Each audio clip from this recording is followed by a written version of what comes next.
Good morning, I'm Gerhard Mathangani with today's Sports Brief. Now, both Alabama and Auburn are off this week. That means other sports take center stage. We are gearing up for the start of the college basketball season. Nate Oates entering year 2 at Alabama.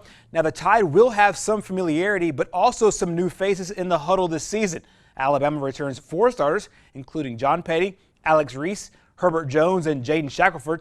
Some of those newcomers also include JUCO transfer Keon Ellis and Yale transfer Jordan BRUNER. It's been great. I wasn't here last year to see what it was like last year, but you can't even really tell that, we have a whole bunch of new guys, in my opinion. We got all the new guys that weren't here last year are learning really quick, and they're picking up new things, including myself. I'm getting better every week.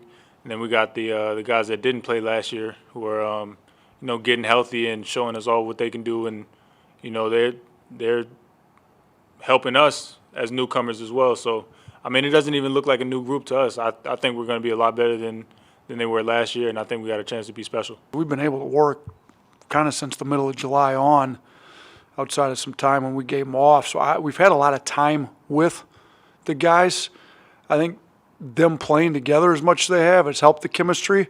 Obviously, we're getting to a point where we're sick of playing against each other and we'd like to play somebody else. But I think we've had a lot of time to develop some chemistry and play different guys with different guys all the time in practice, and we switch it up. So, I like where that's at. I think the new guys are meshing well with the returners. I like our group. Our depth's going to be a lot better. If we can get through these next 3 weeks without any injuries, we should have really good depth going into game 1.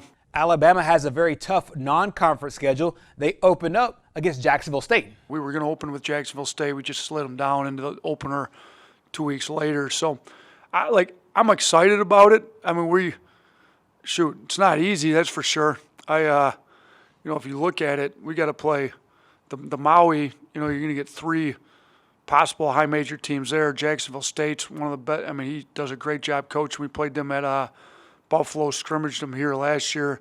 Year before I got here, they beat Alabama in one of the close scrimmage. So that's going to be a tough game to open. Speaking of JSU, the Gamecocks have also released their basketball schedule for the season. You see the opener at Alabama against the Tide inside Coleman Coliseum. From there, they'll play in the South Alabama tournament down in Mobile. They'll take on FAU, the host school USA, and the University of Mobile. After that, they head down south to face FIU. Of course, the JSU football team got a big win down in Miami against the Panthers. Conference play opens at Tennessee Tech on December 13th. Then the Golden Eagles become JSU's first home game of the season on the 16th. Defending OVC champion Belmont comes to town on January 16th, and they'll close the regular season against Austin Peay in February. Moving over to NASCAR, the final race of the Cup Series is set for this weekend in Phoenix. Only 4 drivers are alive for a shot at the championship. There's a pair of Penske drivers in Brad Keselowski and Joey Logano, as well as Denny Hamlin from the Joe Gibbs Racing team and rising superstar Chase Elliott. We went from kind of, in the summer months, kind of searching for a direction to make our car faster to being in contention to win. And now, in my eyes, like I said, in 2018, feeling like you're the favorites by winning the first race in the 3rd round. I honestly feel like that way again. So, interesting how it's kind of lining up to be the same. Hopefully it lines up to be the same all the way to the end. A lot of things can happen between now and then, obviously, but I like our chances. I like where we're at, and we'll go down out there to Phoenix and give it a shot. To me, the big thing from talking to Dad that I feel like he's kind of mentioned is just enjoy these moments, because these aren't things that you can take for granted. You don't know when your last race win is. You don't know that what tomorrow brings. Nothing's guaranteed, right? So I think just enjoying these moments and trying to embrace them, and especially after a race like Sunday, you wish you could just slow down time, and enjoy that moment and make it last a little longer.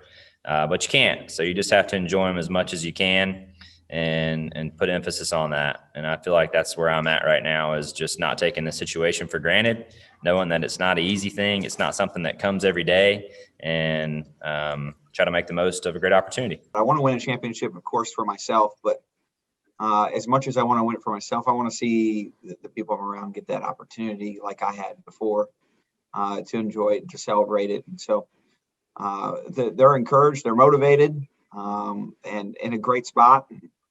I'm happy for them. So it's good to see us fight through the adversity you're going to have in these playoffs. We've gone through 9 races.